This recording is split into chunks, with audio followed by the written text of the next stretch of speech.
from Global, leading Britain's conversation with Jacob Rees-Mogg.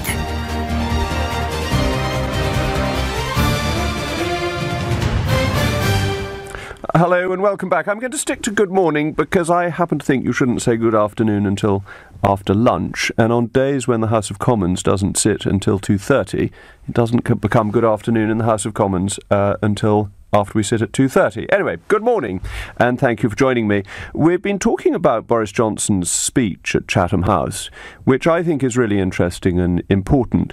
I've long been an admirer of Boris Johnson. I think he is an absolutely remarkable politician who has an extraordinary connection to the electorate, that if he is campaigning, people want to cross the road to have a selfie with him or to get his autograph or just to see the Boris phenomenon in action, and that he is a great morale booster at Conservative events. He's enormously popular, and he showed that he could win the mayoral election twice in London, which is usually a Labour city. So there's an extraordinary political talent there.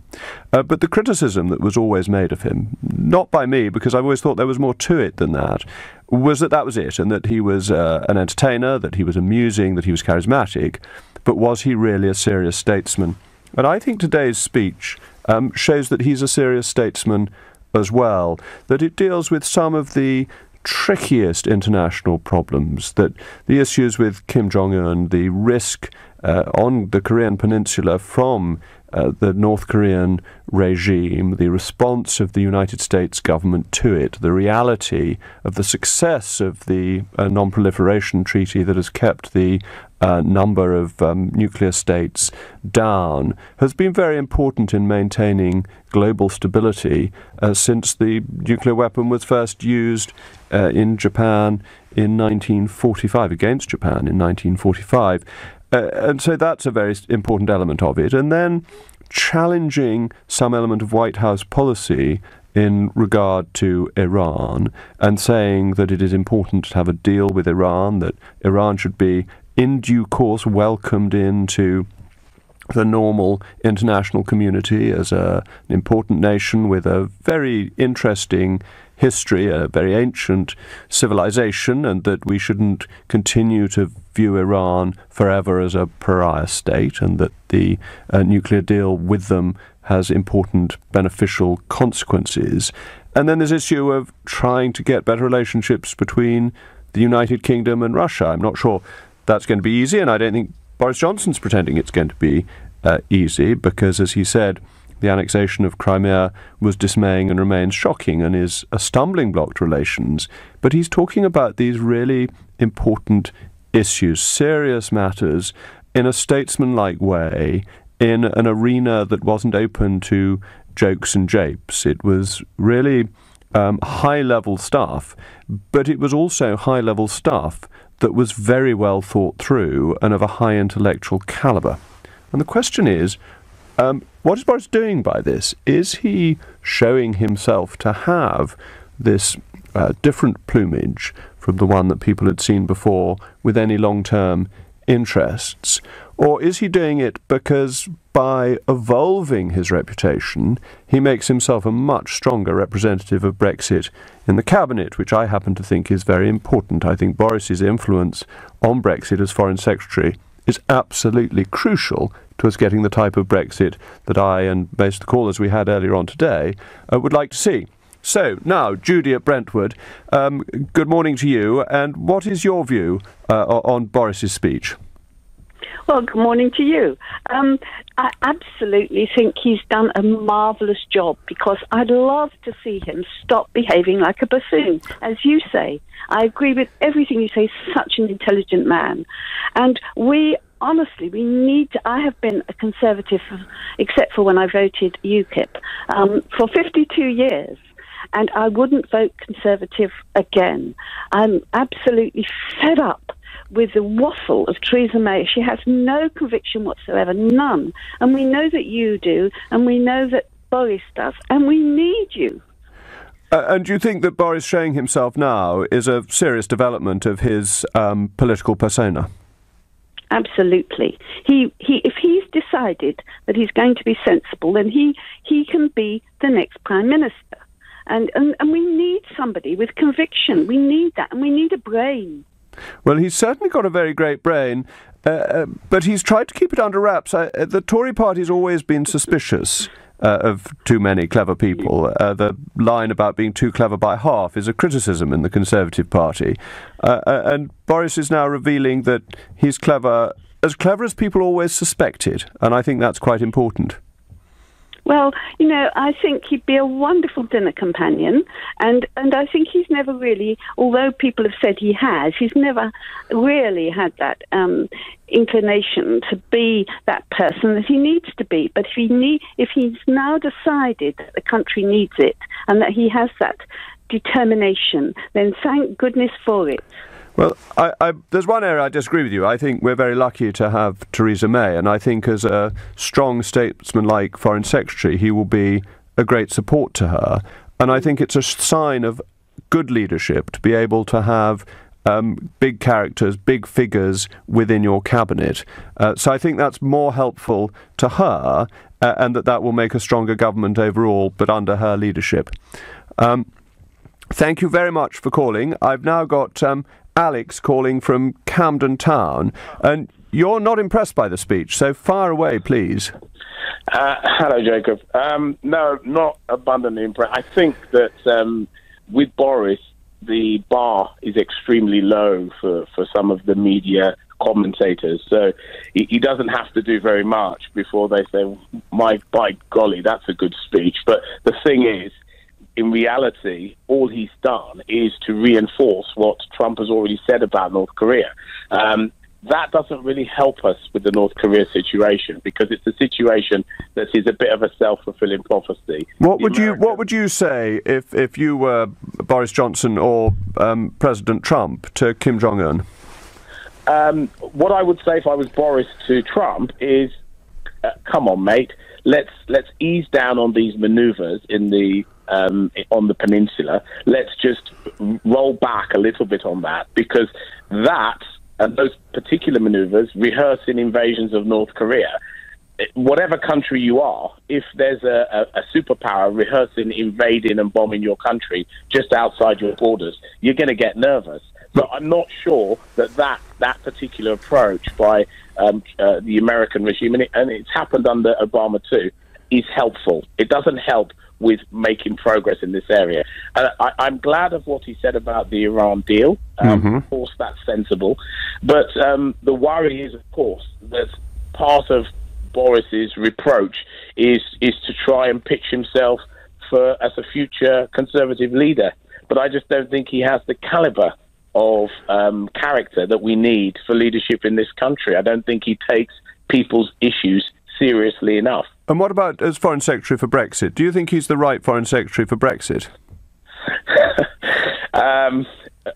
Where do I start with Brexit? Well, don't start on Brexit itself. Just start on whether you think Boris is the right man for the job. Well, I don't think Brexit's the right thing for the UK. Oh, okay. Well, that was the discussion between 10 and 11, so we better move on. Thank you so much for calling in.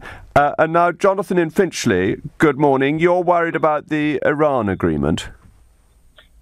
Yes, hello, Jacob. I was worried about the Iran agreement when it was signed, because people think that this agreement stops Iran getting nuclear weapons. It does not stop Iran getting nuclear weapons. It is a pathway towards Iran getting nuclear weapons at some time in the future. And we've seen that the Ayatollahs have said 4 times that they want to wipe Israel off the map. Iran is an international sponsor of terror through Hezbollah and Hamas. We know there's no human rights in Iran. They hang gays from trees. We hear some horrible stories. So, what on earth were we doing taking sanctions off Iran in the first place?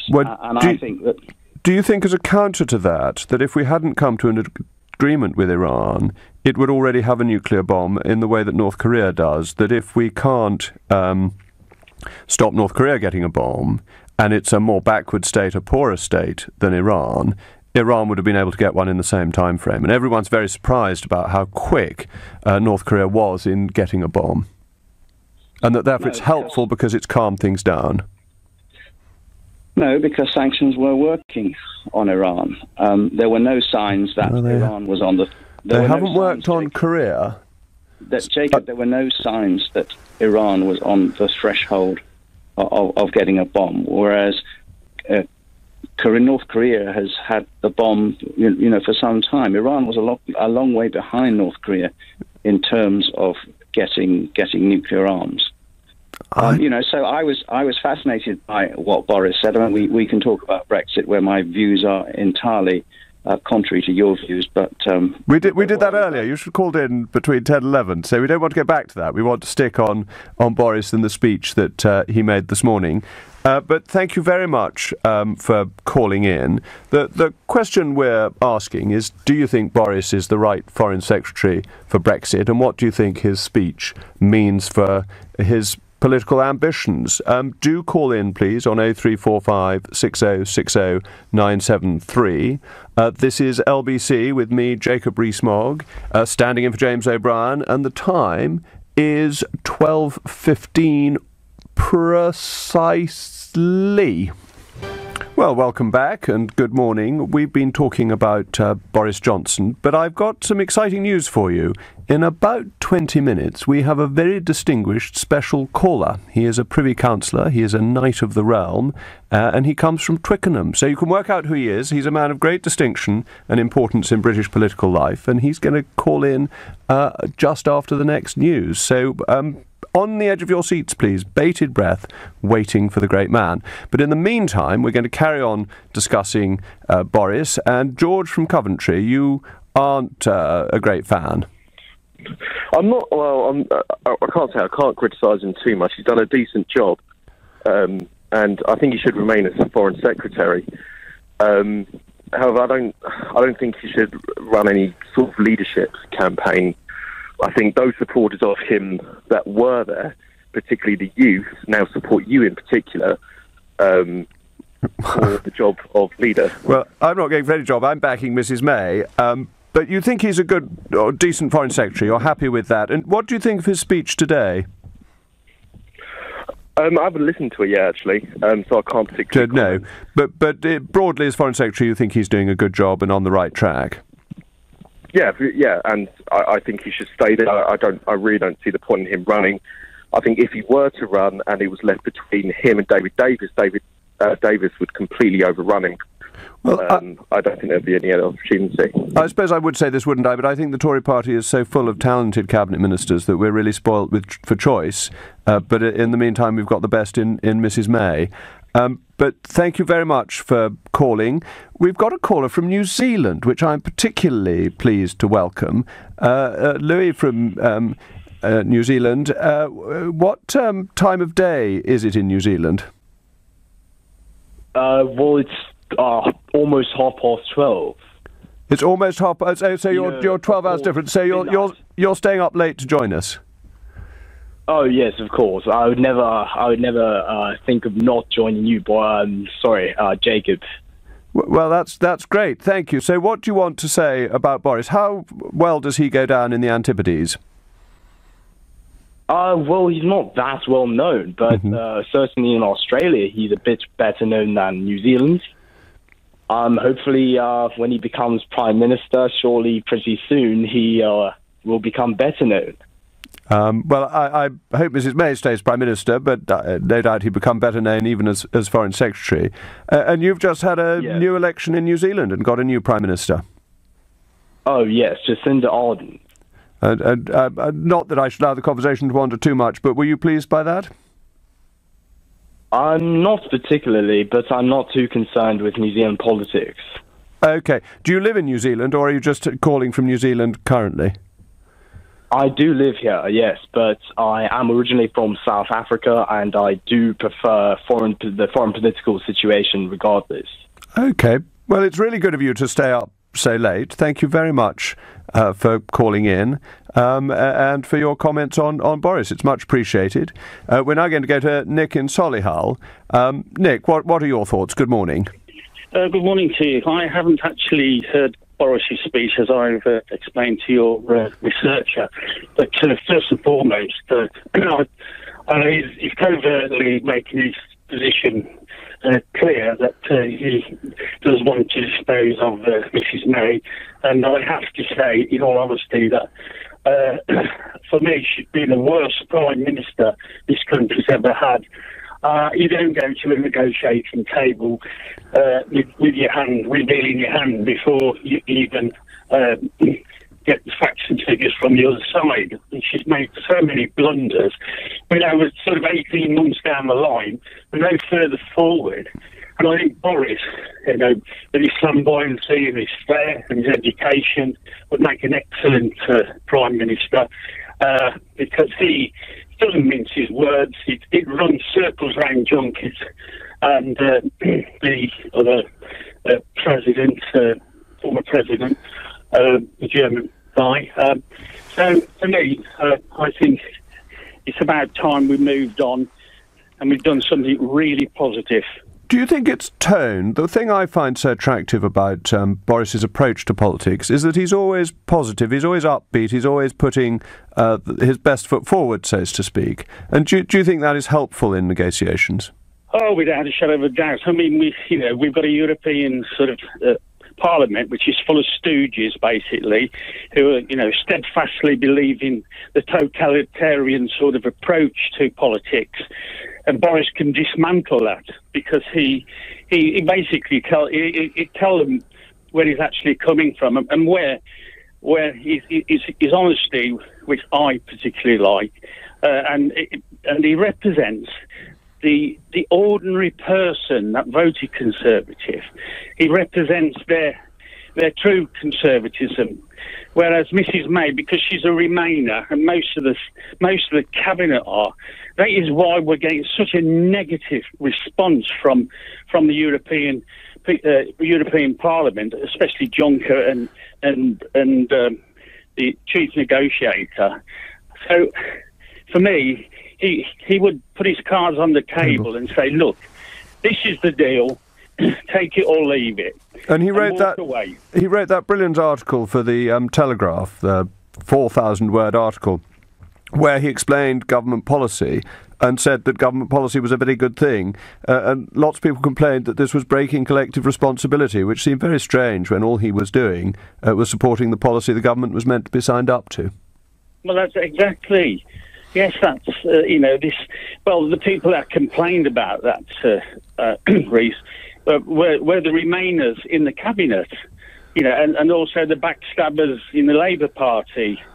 God forbid if that Corbyn ever gets anywhere near number 10, I'd leave the country. So, just to summarise that, I think that Boris, he's definitely making a play for the leadership, and I do think that Theresa May will be replaced within the next 3 or 4 months. Well, I hope not, but thank you for calling in. I'm now going to go to Glasgow. I'm very pleased we've got a caller from Scotland. Rosie, good morning. What would you like to say? Good morning, Jacob. I would just like to say that could we put an advert in the paper? There must be a better candidate for the next Prime Minister than Boris Johnson. Well, I don't think it should be an advert in the papers. I was watching W1A the other night, and I'd far rather have Hugh Bonneville for Prime Minister rather than Boris Johnson.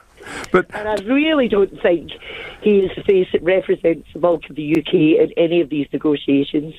Who would you like? Would you like Ruth Davidson? Are you an admirer of hers? No, I wouldn't particularly like Ruth Davidson either, but she's certainly better than the other options that seem to be on the table at the moment.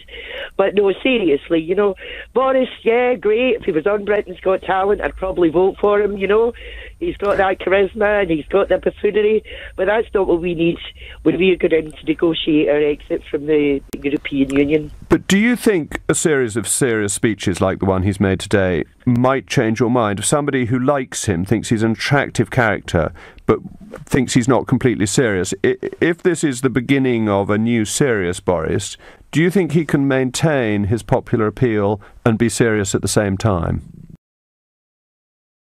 No, I don't think so. I think he's built his reputation on his buffoonery, and in response to the last caller, he certainly stabbed some people in the back when it came to whether he was a Remainer or a Leaver.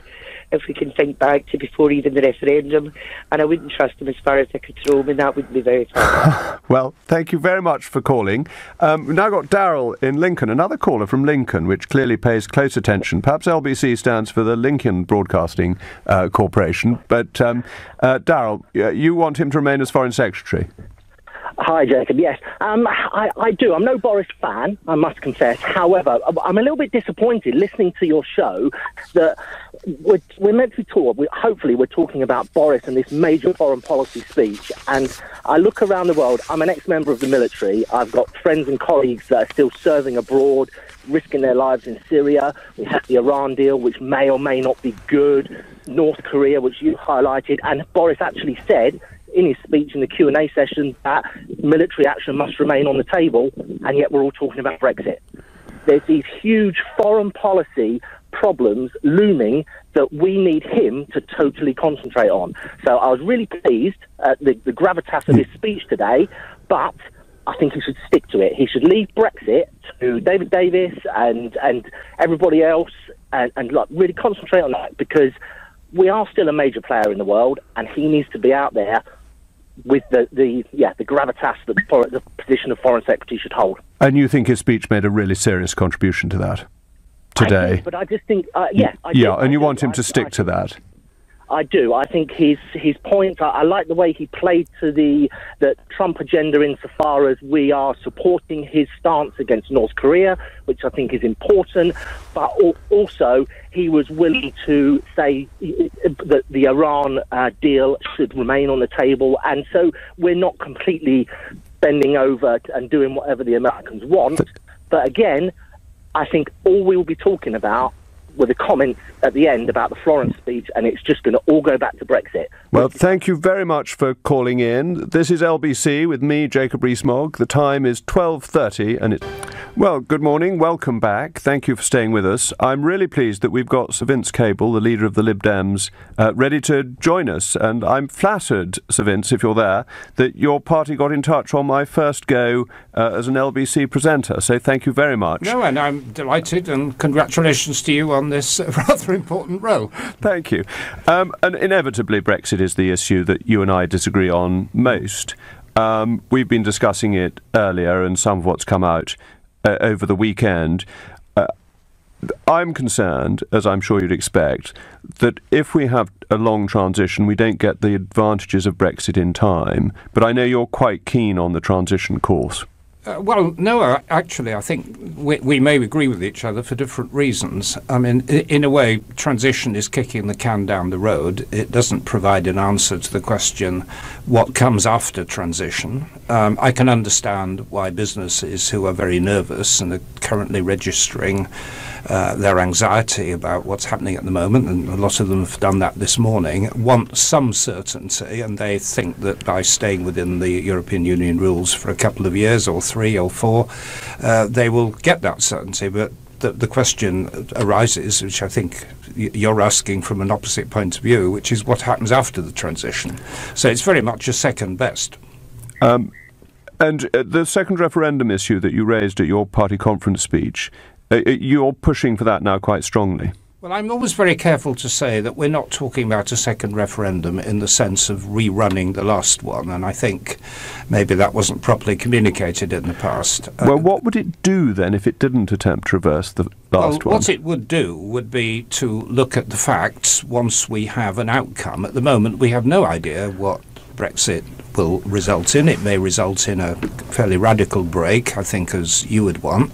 It may result in a very modest break, the continuation of a lot of the arrangements of the single market, the customs union. We don't know how much money is going to be paid. We don't know what are going to be the arrangements for nationals. And our view is that when we do know what the outcome is, we should go back to the British public and say, are you happy with this? Is this what you voted for?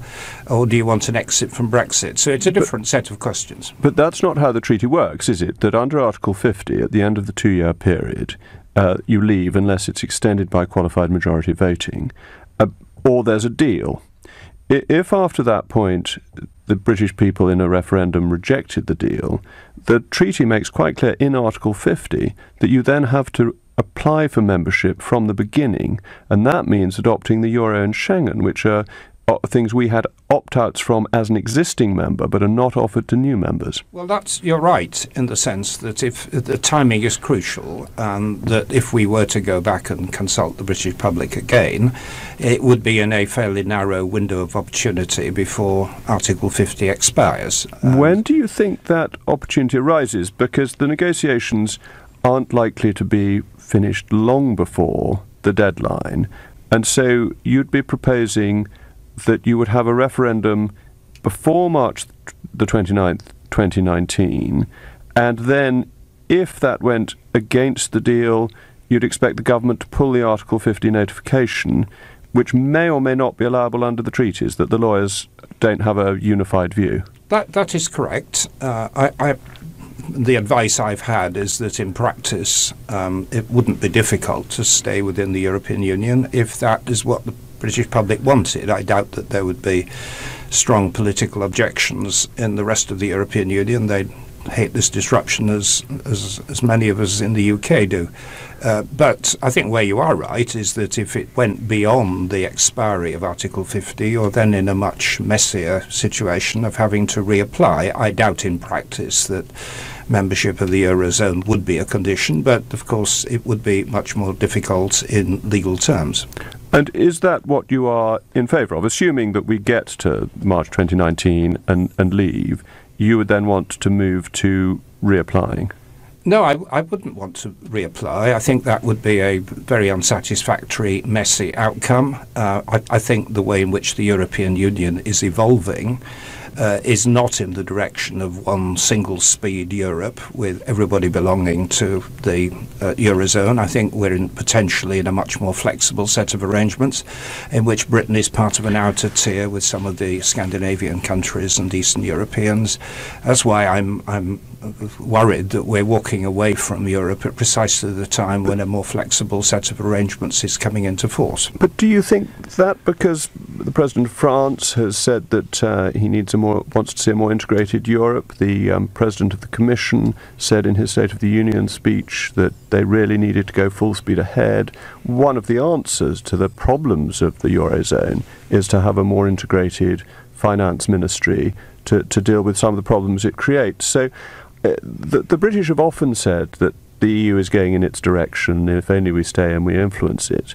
But isn't there at least quite a bit of evidence that leading figures within the European Union want to go in the opposite direction and aren't offering opt-outs for the Scandinavian countries within this?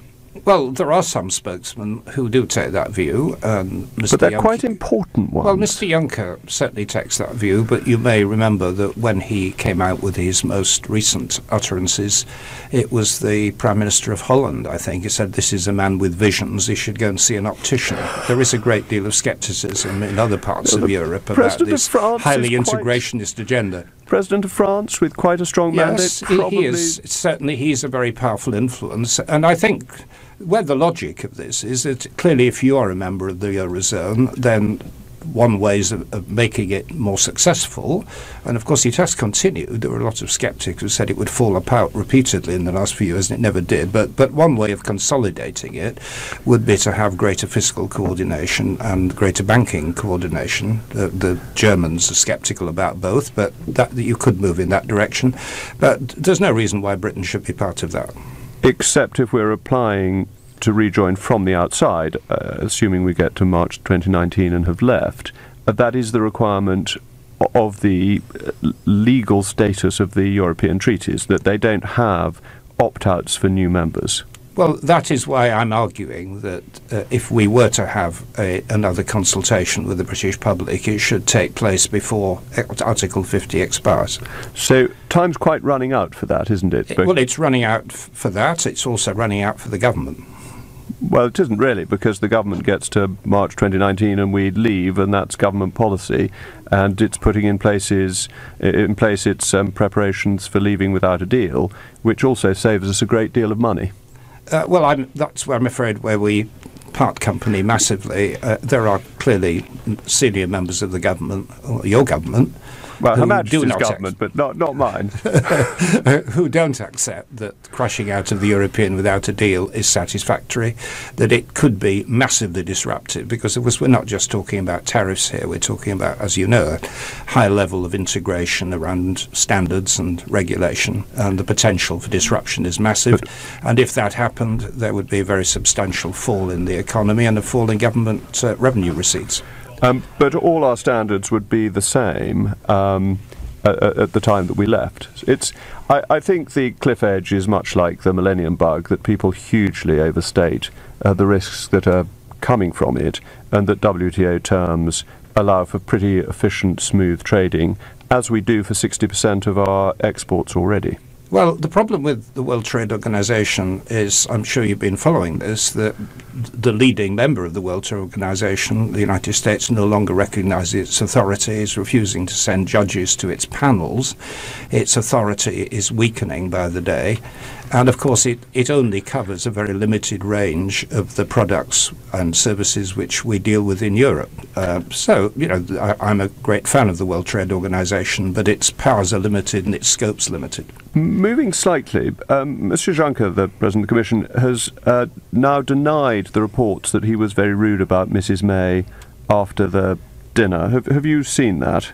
No, I haven't seen that. There is a lot of rather silly chit-chat going on both sides, spin doctors trying to portray these events in different ways. I ignore them.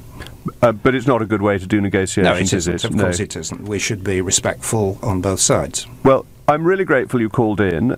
We've got to go to the messages, but thank you so much. It's a real honour that the leader of the Lib Dems has called in and talked to us so frankly about the prospects for a second referendum. Thank you, Sir Vince. And now it is Jacob Rees-Mogg. The time is 12:45. This is LBC. Well, thank you and welcome back. I was hoping we'd get in something on the police because of this story about them spending time painting their fingernails, but actually we've got so many calls on Boris that we're going to stick with that. But just to give you some context, the Avon and Somerset Police Force, which is the finest constabulary in the country, it has a fabulous and distinguished record. It covers the area of Somerset I live in, had as far as one can tell, a mental aberration and decided to paint the officers' fingernails to make a pointless point. All it did was make it look as if they weren't spending their money properly when police resources are limited, and we were going to have a discussion on that. But I'm glad I've been able to say instead that Avon and Somerset are a really very good force, and I think we should forgive them one aberration. But back to Boris. We've had lots of tweets coming in, lots of calls, and now we've got one from Josh in Eastleigh, a seat that used to be held by the Lib Dems but is now Conservative. Josh, what's your thought? Hi there, Jacob. Well, basically, yeah, I think Boris is definitely, through that speech, he's definitely positioning himself for the leadership. I'm sure the Tory party have no illusions as to that. But I think, yeah, I think it's great. I think he is absolutely the man to take the Tory leadership, because it's guaranteed that the split in the party that will cause will keep them out of government for probably a nice 10-year 15-year period. Oh, I see. So that's your cunning plan. Dare I say it's a rather Baldrick-esque cunning plan, because Boris is very popular. Is he? Okay. Well, I think having to say I'm going to table my leadership bid until 2019 is definitely something that a popular person would do. And the fact that you consistently have Tory insiders coming on to various news stations and talking to various newspapers saying if he goes, he's not going to get a single vote. That definitely does inspire confidence. Well, he could win the mayoralship of London twice in a city that normally votes Labour. He does seem to have a very charismatic touch when it comes to elections. Okay, so is this you formally declaring for Boris now, Jacob? I backed almost everybody in the last leadership election, and is something I'm eminently teasable on, but the first person I backed was Boris, so I've held him in high regard for a long time. But I like the roundabout way that you want him to be a high-flying figure in the Tory party, because you think he'd be ruinous for us. Thank you very much for calling. And I'm now going to go to Peter in Ilford. You liked Boris's speech? Yes, I've actually had the privilege of meeting him, and I rate him as a really nice chap. I'm a bit of a like to tease people, and he can take a joke. And so, what did you say to him? Well, with his long hair, I said his wife doesn't need a mop round the house. How did he respond to that? Oh, he took it. I know, he's a really nice guy. He can really take a joke. He's a really decent chap. You know, like I could probably tease you and say, what was your nickname at school? Was it Moggy? Sorry about that. No, I don't mind at all, but at least you couldn't use my hair as a mop. I don't think it'd be very effective. No, he's a really nice chap, and as I say, you know, I didn't manage to listen to his speech, but, you know, I think when May goes, and I think she should stay as long as she can, because she's a very intelligent, capable person, and I think she's handled things, very difficult situation, brilliantly, and I think she's a brilliant lady, a brilliant leader, so she doesn't want replacing, but, you know, as I say, when the list comes, I think probably Boris and yourself might be on it, you know, as replacements. Well, I can't think but I will be, but I'm so glad you're supporting Mrs. May. I think she's been absolutely terrific. I think she's brilliant. And has great courage. Yes, definitely. I think and the thing about her too, you know, you look at her CV, what great experience she's had. You know, she can call, and also you look on her upbringing and her life. She's a brilliant lady. Yeah, no, she's very impressive and has enormous integrity and honour. Yes, I totally agree with you, as I say, and I think the Conservative Party is having a lot of flack at the moment, and, you know, they're trying to do what the country voted for. That's right, and governments have to make decisions, and when you make choices, people who would have chosen the other thing don't like it, and that's inevitably the responsibility of governing. Yes, definitely. I'm you know, right behind it. You know, because my business is psychology, and I like to assess people and things, you know, not just on what the press says, which unfortunately is always negative, and so many stories are false just to sell papers and things. So yes, I really rate the guy, and I haven't met you know, the Prime Minister, but I think she's absolutely super person. Well, thank you very much, and thank you for calling in. I'm now going to go to James at Heathrow, who is not such a Boris fan. James, good morning. Morning, sir. Yeah, I'm afraid I've got to agree with Mr. Michael Gove that Boris is not the man for the job. I'm afraid it's from the time when he was Mayor of London during the Olympics. The way that he let himself be dangled from a wire to deflect from the ticketing scandal that was going on. That's not a man of integrity, that, in my book. I mean, why don't you think he's got integrity? I think he's very honest and straightforward about his political beliefs. I believe Boris is the man that they bring in whenever they need to throw some smoke and mirrors about. It just does not help. I mean, I'm a London taxi driver, and I was at a London City Hall when there was a meeting there, and I watched the way he fired the bullet of Luddite. I watched his beady little eyes when he opened his mouth and said the word Luddite as a disruption. And the way it's just he does not do it for me at all. I think there's nothing about the man at all. He's very charismatic and everybody loves him, but I don't trust him at all. And that's because of your experience as a cab driver and finding how difficult it was to be a cab driver whilst he was mayor. He was mayor of London. He had power over TfL, but according to Sunday Times, on the democracy thing, he succumbed to the lobbying of the Prime Minister and the Chancellor. He done that on to the betterment of an American company. I've been in where he's been making speeches, and it does not hit with me at all. Has he ever been in the back of your cab?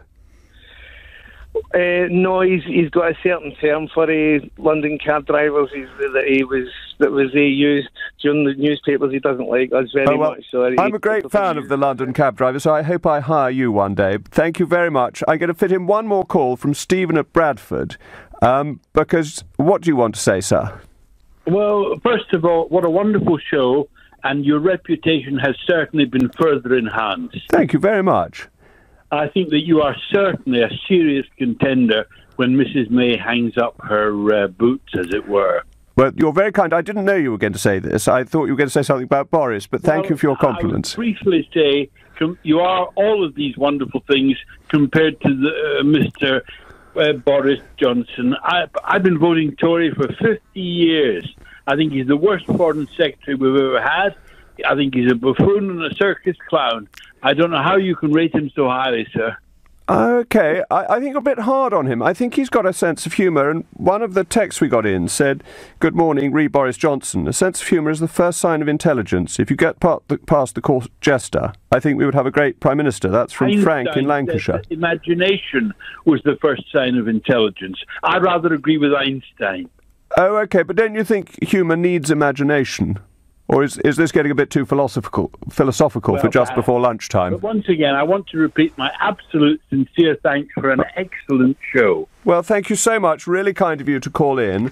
I have got quite a few texts that have been fired across of mixed views. One says, which I like, Boris has something about him. He scares the EU. If his stance about Brexit and peace in the paper was a tool to move them, it worked. He is very clever and memorable.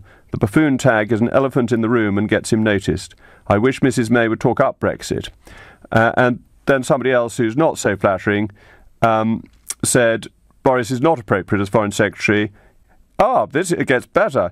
He's too straight and honest, rather than diplomatic dilly-dallying. I like that. Dilly-dallying's a good phrase, so thank you to Alex in Norfolk for dilly-dallying. Well, this has been a very enjoyable 3 hours. It's passed quite quickly. I must confess I'm now looking forward to my lunch before going over to the House of Commons, which sits at 2:30 today. You've been listening to me, Jacob Rees-Mogg. Tomorrow at 10, it'll be Chuka Amuna for the 5 Days, 5 Voices. Coming up at 4, it's Ian Dale. Next, the great Sheila Fogarty. Thank you very much indeed. Is it the afternoon now? Can I say good afternoon to people now? I can. Thank you. Good. Thank you very much.